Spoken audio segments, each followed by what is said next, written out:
Assalamualaikum warahmatullahi wabarakatuh. Jumpa lagi bersama saya Rahmat di channel saya di episode yang kedua. Selamat mendengarkan dan semoga Anda terhibur.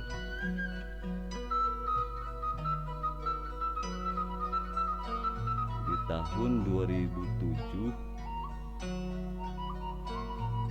kampung halaman saya dilanda musim kemarau panjang, kurang lebih 6-7 bulan,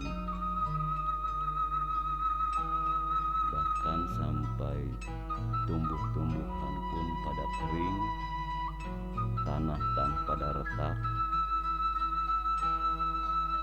air sumur pun pada kering. Akhirnya kami seluruh masyarakat berbondong-bondong mencari sumber mata air. Adapun air yang digunakan untuk mandi, nyuci, itu ada air sungai, namanya Sungai Cisadane. Sedangkan untuk air minum, air bersih, masyarakat membuat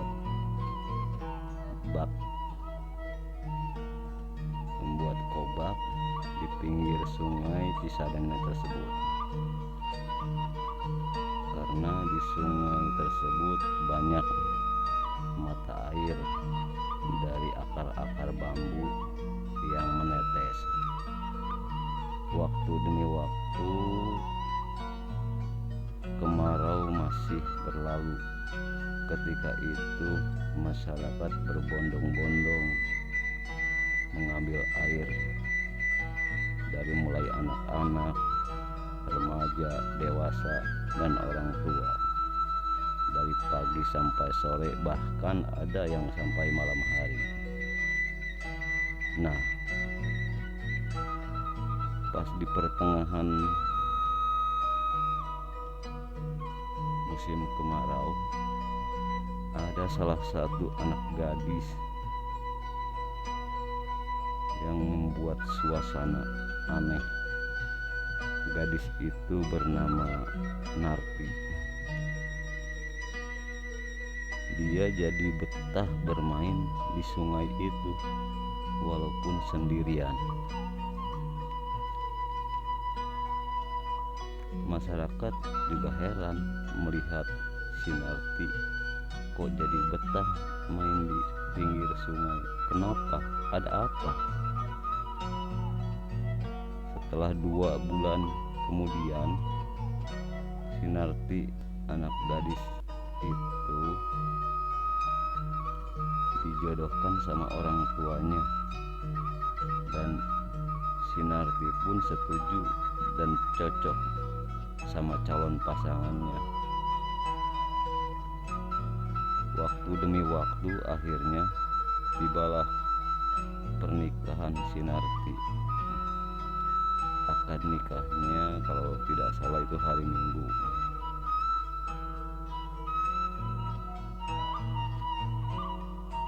Ketika akad nikah itu berlangsung dari mulai jam 9 pagi sampai selesai,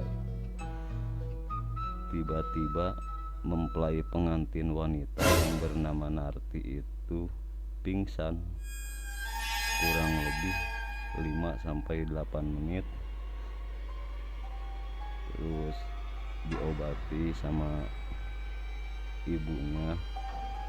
Kemudian dia bangun dengan mata melotot sambil berontak. Ternyata si Narti tersebut kesurupan. Ketika itu para tamu undangan banyak berdatangan. Sanak keluarga semua pada kumpul karena sedang resepsi perkawinan. Kedua orang tua si Narti jadi bingung melihat anaknya yang berontak ngamuk-ngamuk, sedangkan pengantin mempelai prianya hanya duduk termenung di bangku pelaminan. Akhirnya banyak orang pintar atau paranormal yang sengaja diundang untuk mengobati si Narti tersebut.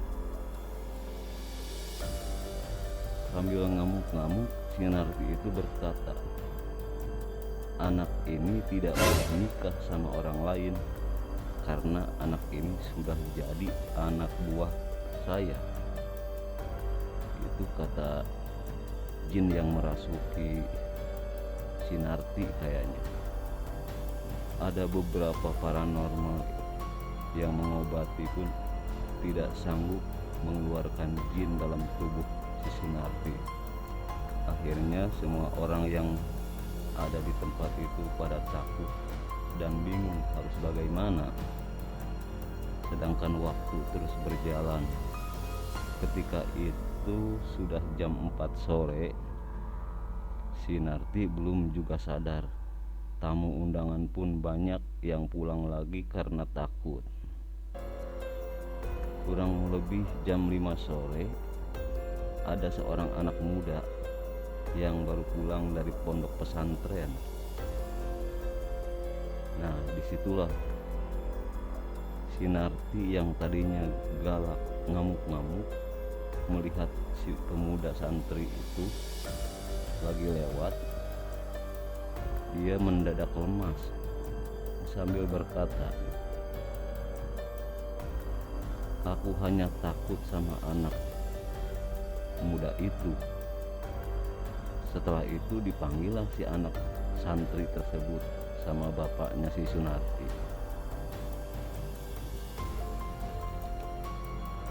Sambil memohon kepada anak santri tersebut, Dek, tolong anak saya, dari pagi sampai sekarang belum sadar-sadar.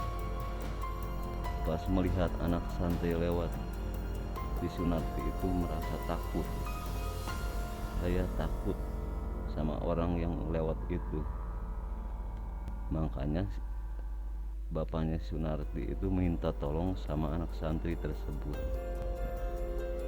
Anak santri tersebut bingung, loh kenapa harus saya? Saya itu nggak bisa apa-apa, Pak. Coba aja, mungkin adek bisa ngobatin anak saya. Akhirnya pemuda itu mau mendekati si Sunarti, dan si Sunartinya itu langsung bilang, ampun, jangan ganggu aku, jangan sakiti aku. Si pemuda itu berkata, ya saya nggak bakal nyakitin kamu asalkan kamu keluar dari tubuh si Narti. Si Narti itu menjawab, oke, aku akan keluar dengan satu syarat. Pemuda bertanya, apa syaratnya? Si Narti menjawab, aku ingin pulang diantar sama kamu, dan aku pengen digendong sampai ke rumahku, yaitu di pinggir sungai. Oh, ternyata si Sunarti itu kesurupan makhluk penghuni sungai yang sering dia kunjungi tiap hari. Setelah sampai di pinggir sungai, anak muda itu rela menggendong si Sunarti. Si Sunarti itu langsung lemas, pingsan seketika.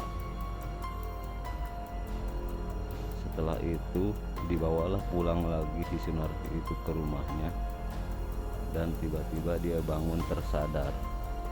Melihat ramai orang yang melihat, si Sunarti berkata, ada apa ini rame-rame? Suami si Sunarti yang di pelaminan langsung menghampiri, kamu pingsan, Dek. Setelah itu si Sunarti langsung dibawa sama suaminya ke Jakarta karena takut kejadian terulang kembali. Nah, itulah akhir ceritanya. Gadis pengantin. Semoga Anda terhibur. Assalamualaikum warahmatullahi wabarakatuh. Jangan lupa subscribe, like, share, dan komen, dan aktifkan lonceng notifikasinya untuk mendapatkan notifikasi mengenai video terbaru dari channel ini.